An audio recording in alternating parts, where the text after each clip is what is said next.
Generative listening is a technique that you can learn without putting your own judgment on what someone else is saying in conversation. And if you don't close down what people say by guiding their conversation, you can discover new things that usually surprise the person who's talking. The principles of listening can be broken down into 4 fields.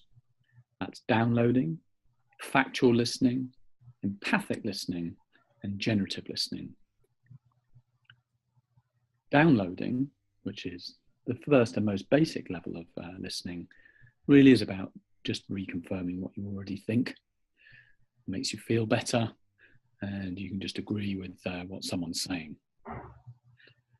Factual listening, which is really opening your mind a little bit, really is about you confirming or unconfirming what you already think and looking for some potential questions around your opinion. To go a little bit deeper, you go into empathic listening, which really opens your heart and enables you to create an emotional connection with the other person and gets you really to see through another person's eyes. And the 4th level of listening is generative listening.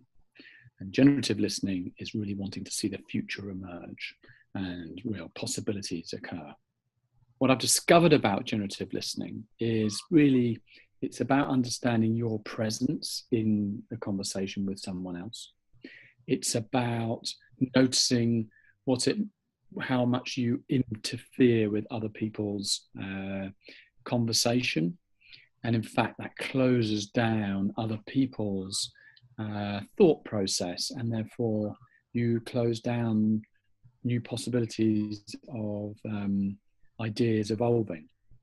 It's something you need to learn. The most basic way of applying it, which is what we've done in Collaborate, is just to get people to test out listening to one other person. You're using a very open-ended question, or we call a neurolimbic question. For example, a question like, leadership is like what? And then allowing someone just to talk for 2 minutes initially, just to talk about what comes to mind. And you're not allowed to interrupt with either verbally or non-verbally, and you just listen, so with a blank face.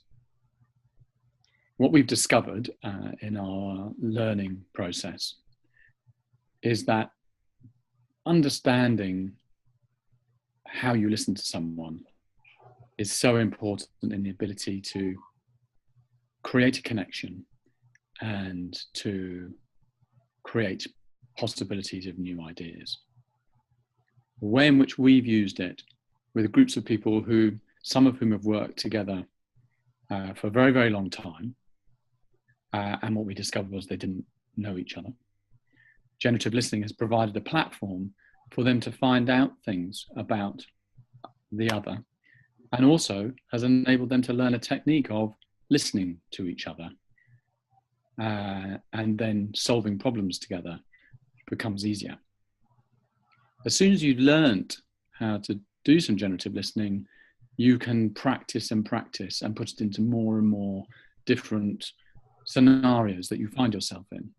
What's been interesting is teaching GPs generative listening when they already think that they listen to people.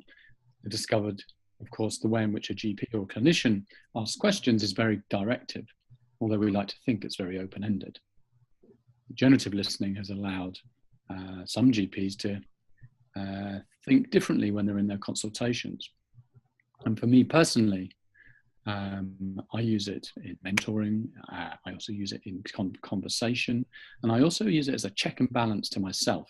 When I find my mind wandering, I drop back and try to be more generative and present in the conversation.